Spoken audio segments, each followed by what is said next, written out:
agora com o professor de Relações Internacionais da ISPM, o Leonardo Trevisan. Muito bom dia, professor. Obrigada por conversar com a gente mais uma vez. Bom dia, Muriel. Bom dia, Américo. Bom dia a todos que nos escutam. É isso, o professor já até antecipou, mas o Américo, claro, continua com a gente por aqui para atualizar tudo o que está acontecendo nesse momento. Queria entender, professora, eu até comentava com o Américo antes, a gente falava sobre essa possibilidade, sobre a regionalização dessa guerra, de aumentar ainda mais. A gente sabia que eventuais ataques do Hezbollah em direção a Israel já aconteciam, Israel também retribuía esses ataques, nenhuma novidade até então, mas o que a gente está vendo é um ataque em larga escala. Pode ser que agora a gente possa vir a acompanhar Israel atacando não só a faixa de Gaza, mas também o sul do Líbano e Hezbollah também atacando de forma mais intensa a partir de agora também. Também Israel, levando em consideração que a gente acabou de ouvir também o Diego falando e o próprio Américo falando anteriormente também de que o Hezbollah disse que esse é só o primeiro momento de uma série de ataques que ainda vão aparecer? Muriel, eu acho que você coloca a questão mais importante, né?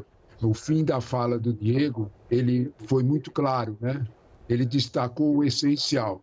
Netanyahu disse, isso não é o fim da história, né? Esse é o ponto. Você tem toda a razão, né?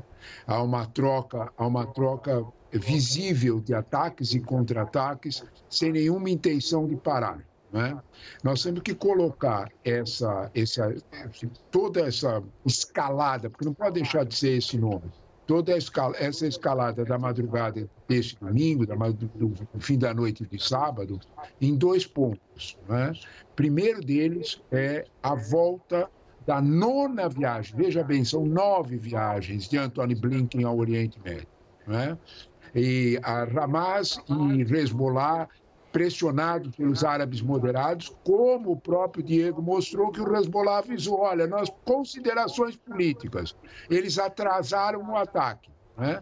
Na última hora, na 10ª hora, quando o Blinken estava prestes a anunciar mais uma possibilidade de um cessar-fogo em Gaza, Israel avançou a linha e fez uma nova exigência. O famoso corredor Filadélfia, é um corredor de 14 quilômetros, entre a faixa de Gaza e a fronteira do Egito, e Israel quer ter controle nesse corredor para sempre.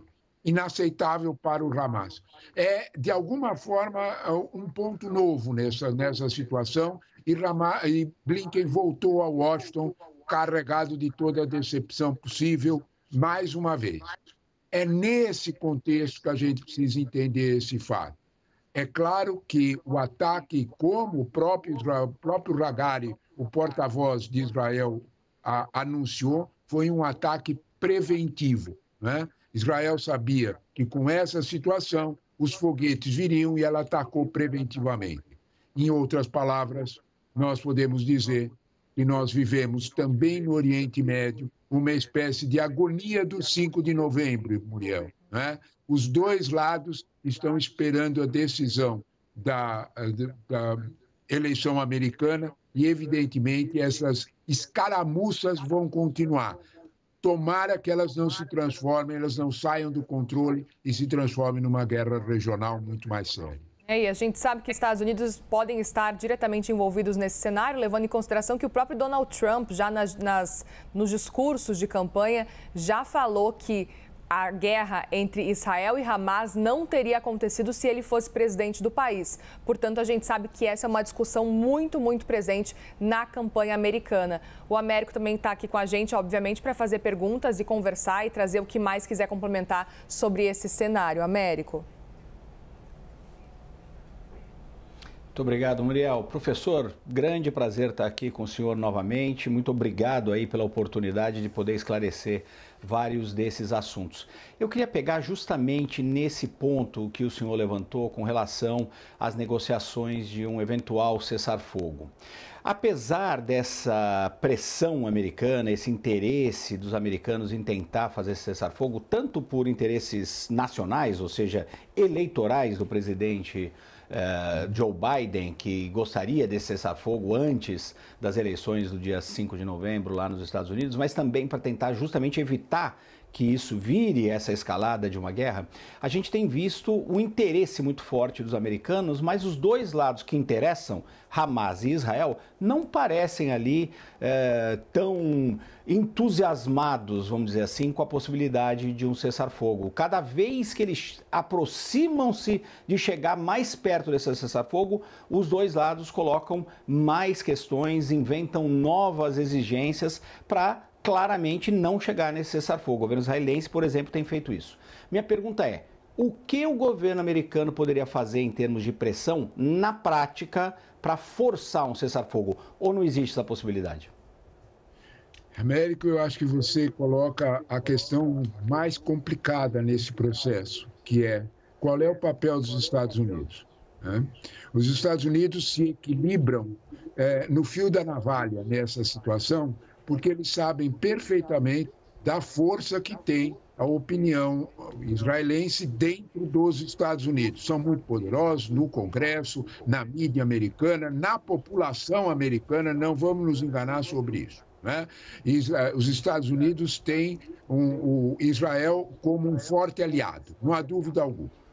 Porém, né, há um quadro, essa tensão no Oriente Médio, ela se encaixa em novos componentes geopolíticos. A gente não pode negar isso, né? Israel sabe perfeitamente que a solução de dois estados ela é a única possível para a paz duradoura. Só que há grupos políticos dentro de Israel que, de fato, impedem essa solução. Netanyahu, por outro lado, vamos ser sinceros também quanto a isso, sabe perfeitamente que o dia que a guerra terminar é bastante provável que o governo dele enfrente muitas dúvidas de sobrevivência. Ninguém pode dizer que cai no dia seguinte, mas é bastante provável que a justiça israelense, as próprias forças armadas israelenses, cobrem tudo o que aconteceu no 7 de outubro. Portanto, Netanyahu, de alguma forma, sabe que corre riscos políticos graves com o fim da guerra. Olha que componentes nós temos.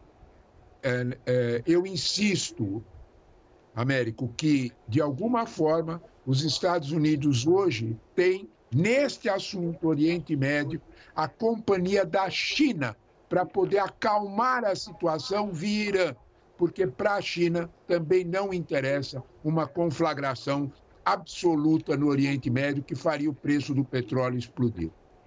Ou seja, professor, a gente está diante de um cenário que pode ser que esse cessar-fogo não chegue tão cedo, apesar desse interesse do atual presidente dos Estados Unidos, Joe Biden. Não há dúvida nenhuma. O interesse maior, sabe de quem é? Talvez, além de Biden, Biden já é uma situação vencida na história. Kamala sabe perfeitamente que ela fez declarações muito fortes e ela tem uma tremenda pressão da ala progressista para isso. Eu chamo a atenção que na semana passada a reitora da poderosa Universidade de Colômbia, em Nova York, renunciou porque exigiram dela que punisse as manifestações pró-Palestina. Ela preferiu renunciar a fazer isso. Isto é só um sinal da tensão entre, vamos dizer assim, nas forças progressistas dentro do Partido Democrata com a questão israelense. Israel com a questão do Oriente Médio. Não há dúvida, como disse o Américo, que os dois lados sabem disso. Tanto Hamas como Netanyahu sabem que Kamala precisa desse acordo para uma sobrevivência política. Américo? Professor, hoje o Hassan Nasrallah, que é o líder do Hezbollah, vai fazer um pronunciamento público lá em Beirute, no Líbano. É muito provável que ele volte com aquela retórica muito forte contra Israel, mas, como o Diego Pavão acabou de nos trazer, o Hezbollah também não tem interesse, pelo que eles disseram, em abrir completamente uma guerra em larga escala.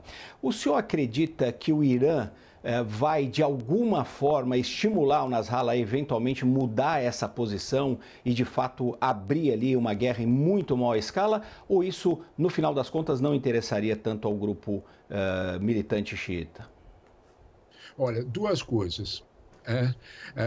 Você lembra um fato fundamental, né? Hezbollah obedece ao Irã, não há dúvida alguma, tem financiamento iraniano, mas vamos ser claros, né? A destruição, as bombas vão cair em cima da cabeça do Hezbollah e não na cabeça do Irã, né? Em outras palavras, o Líbano tem muito presente o que foi o resultado da guerra da destruição de 2006.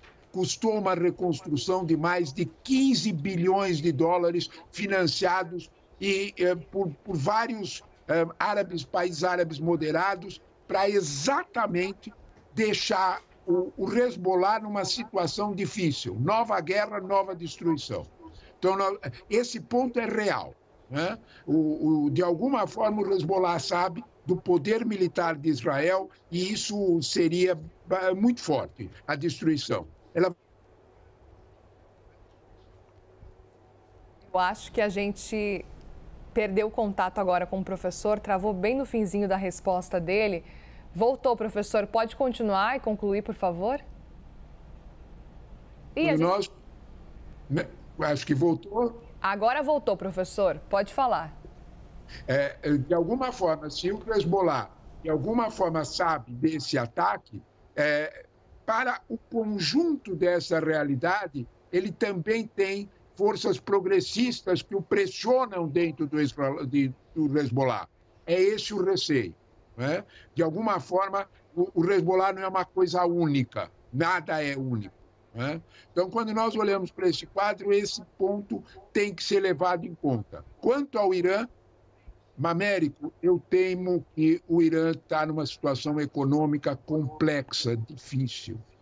O Irã precisa cada vez mais do apoio chinês, não só para vender petróleo, mas para comprar insumos industriais, que estão fechados pelas sanções americanas.